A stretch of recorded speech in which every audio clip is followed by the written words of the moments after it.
Okie dokie. So here are a couple knitting tips to help you at the very start of your knitting journey. Now, these are common mistakes that I see my students making. Mistake number one, loose tension on your stitches. So what I mean by tension is tension defines how tight or how loose your stitches are. And if they're too loose, you'll end up having odd stitches in your actual work that you've knit, and you want to keep a consistent tension.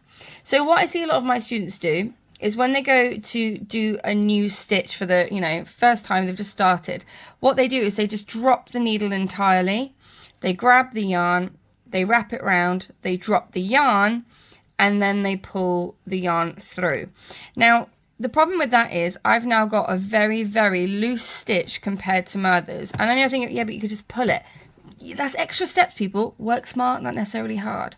So there are two things that are going wrong with this scenario. Number one, don't let go of the needle. Don't just drop it willy-nilly.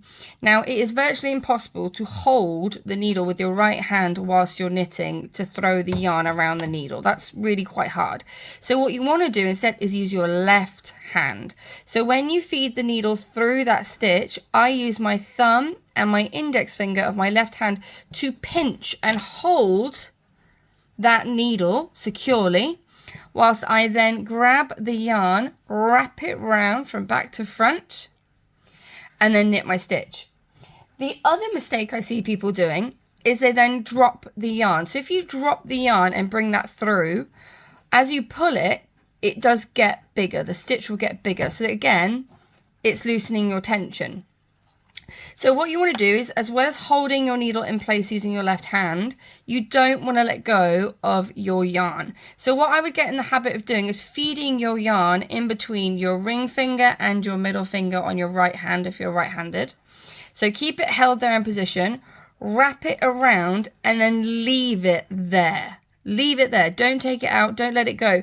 Because as you then go to hold on to that right needle and bring that stitch down, you can see here you are adding tension to the stitch straight away, so you get a much tighter stitch and you have consistent tension. So keep hold of it.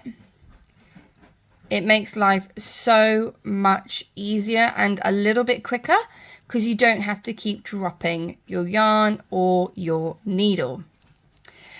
Tip number two, another really common mistake is adding stitches to your row, and that's because the yarn is in the wrong placement. So when you're doing a knit row, you want the yarn to be at the back.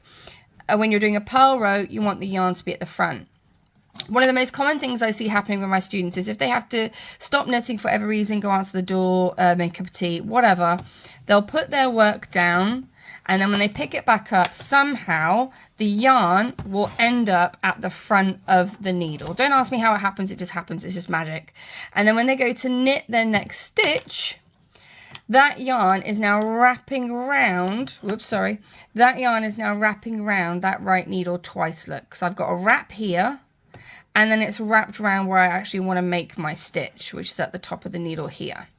So as I now knit that stitch, I've actually increased by 1 because this bar will now be knit on my next row by accident. You won't realize you've done it.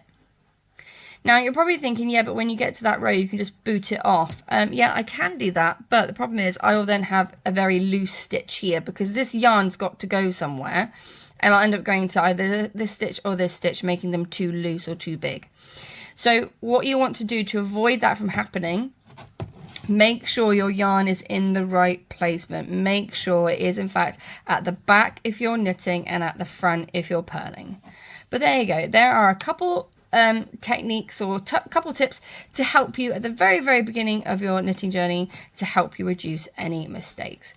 I really, really hope you found that useful. And as always, happy knitting!